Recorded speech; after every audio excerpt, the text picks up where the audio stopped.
hopefully I'll get back to center calibration once I finish watching this whole Andor thing. So, and then after that, watching the Acolyte reviews. But still, all these years, the right wing versus the left wing. If you don't study enough of it, you won't understand why there's a nuance with such a difference.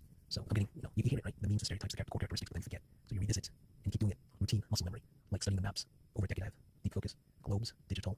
My sister's little book, she writes a lot of notes in it. It's like, a little daily journal, but it's not a lot. Maybe 1 to 3 notes or something. Bible has maps in it. Encyclopedias, dictionary, National Geographics, anything that's a map. Even the ads, the advertisements, the truck stops, gas stations, anything that has a map. Books, even books, like regular novels, comic books, heck, even toys, actually, anything that you can imagine has a map. Even when it comes to the mail, that's right. Even the mail, they have maps. So I studied all that.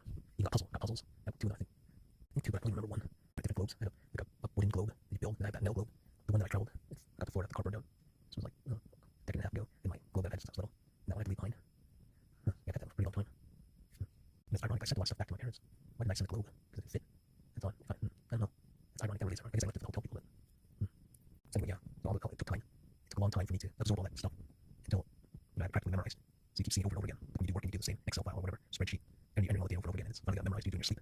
So now politics, government, Congress, legislative, all that, if you have a political science degree, you're taking history, you poli-sci, you've learned this before. I don't poli-sci, but we've all learned history and blah, blah, blah, and then we forget it. So maybe revisiting this and then doubling down and then learning more about it.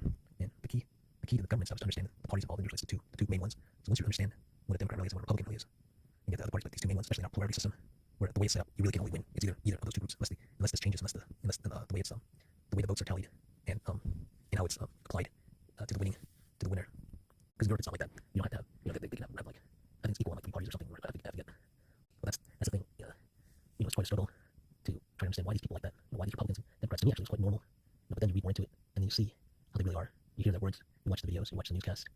We didn't have cable growing up, but I said work. We had to set up some satellite, the dish, and all that. So we had streaming at work.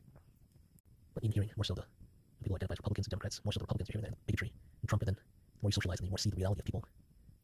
Especially coming from someone who doesn't socialize a lot, especially autistic people. So it's a world opener. It makes sense why it has been such a struggle for me, social-wise, all these years. Not understanding why people are the way they are. So I'm not there yet. Understanding these completely what a Republican or a Democrat is. Not yet. I'm on the same page, same frequency, but simply because you have those 2 things, frequency and page, doesn't mean that you have the whole picture. Right? Does that make sense? Yeah. I mean, I keep saying I see everything, I hear everything, I see all perspective, but it doesn't mean that you necessarily have the full page. Like I say, I know everything. Sometimes I say I know everything. What does that mean? So I know everything now. I really do say I know everything. So I know everything. So I guess you can know everything, but you don't have the full page, right? Yeah, that makes sense.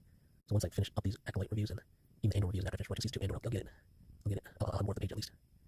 I'll get more confirmation about my senses, because that means they really can't see what I can see. Hearing the words, what they say. Whenever you get confused, you double back. I mean, you turn around, go back, and you think, okay, why do I not understand this? And then you figure it out. People do that. It may take them a long time. It may take years. Eventually, they'll notice some kind of pattern, even those stupid people, at least subconsciously. Because if you don't figure it out, that's where the anger, the anxiety, the sadness, the fear comes in. Overcome that, you have to understand. So every time I see something stupid now, it simply makes me realize how much more perceptive I am.